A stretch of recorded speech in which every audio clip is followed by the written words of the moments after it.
Bayangin kalau mimpi kamu nggak cuma jadi kenangan yang hilang setelah bangun, tapi bisa dibeli, dijual, dan bahkan ditonton lagi. Dunia mimpi yang selama ini cuman ada di kepala kita sekarang bisa jadi komoditas yang nyata. Selamat datang di Pasar Mimpi. Sebelum kita ngobrol lebih jauh, tahu nggak sih, mimpi itu sebenarnya kejadian yang bisa dibilang cukup liar? Di balik mata tertutup, otak kita bisa lebih aktif dibanding saat kita bangun. Semua itu terjadi di fase tidur yang disebut REM, Rapid Eye Movement. Dan tahukah kamu kalau dalam fase REM ini, kita malah bisa ngalamin hal-hal yang nggak masuk akal? Tapi bayangin kalau mimpi bisa direkam. Gimana kalau ada teknologi yang bisa membaca apa yang kita lihat dalam mimpi? Di Jepang, peneliti udah mulai coba pakai teknologi fMRI buat membaca aktivitas otak yang terjadi saat kita tidur, dan AI bisa mengubahnya jadi gambar. Meskipun hasilnya masih buram, ini udah jadi langkah besar loh. Di Universitas California, Berkeley, mereka juga coba membaca pikiran kita yang lagi nonton video loh. Mereka pakai AI buat menerjemahkan aktivitas otak jadi gambar.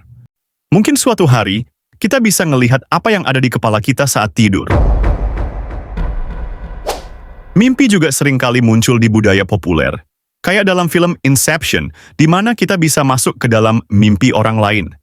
Ini menggambarkan potensi besar dari teknologi mimpi, mulai dari pencurian ide sampai manipulasi. Mimpi nggak cuma sekadar hiburan. Ternyata, mimpi juga bisa jadi terapi atau inspirasi. Lagu Yesterday dari The Beatles dan struktur DNA itu ditemukan lewat mimpi. Jadi, bayangin kalau mimpi bisa dijual. Orang-orang kreatif bisa beli ide-ide brilian dari mimpi orang lain. Di pasar mimpi, orang bisa beli mimpi inspirasi, kayak mimpi petualangan atau kenangan indah.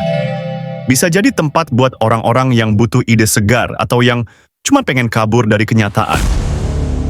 Tapi, nggak semua mimpi itu indah. Ada juga pasar mimpi gelap yang jual mimpi buruk, bahkan yang bisa masuk ke pikiran orang lain.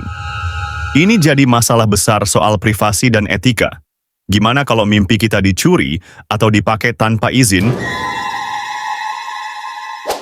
Ada lagi nih, yang namanya lucid dreaming, di mana kita bisa sadar lagi dalam mimpi dan ngontrol jalan ceritanya. Di dunia ini, ada pengrajin mimpi yang bisa bikin mimpi sesuai permintaan. Jadi, kamu bisa pilih pengalaman yang mau kamu rasain, kayak ngerasain jadi pahlawan atau terbang di angkasa. Mimpi juga bisa jadi alat penyembuhan. Terapis bisa menganalisis mimpi pasien untuk membantu mereka mengatasi trauma atau stres. Jadi, nggak cuma hiburan, mimpi bisa jadi terapi mental. Mimpi seringkali jadi sumber kreativitas. Albert Einstein dan Salvador Dali sendiri mengaku mendapatkan inspirasi dari mimpi. Mungkin, dengan teknologi perekaman mimpi, kita bisa akses inspirasi yang lebih banyak dan lebih kaya dari apa yang kita alami saat tidur. Tapi, seiring dengan kemajuan teknologi, muncul tantangan etika yang besar. Kita harus mikir, apakah kita siap untuk membuka pintu mimpi kita ke dunia luar? Mungkin teknologi ini bisa membantu kita dalam hal kesehatan mental, tapi bisa juga disalahgunakan oleh orang yang nggak bertanggung jawab. Mimpi juga berperan dalam penyembuhan trauma. Ada banyak studi yang menunjukkan bahwa mimpi bisa jadi cara untuk memproses emosi yang belum terselesaikan. Dengan teknologi perekaman mimpi, mungkin kita bisa membantu orang-orang yang menderita PTSD atau gangguan kecemasan. Sekarang kita udah sampai di ujung perjalanan mimpi kita.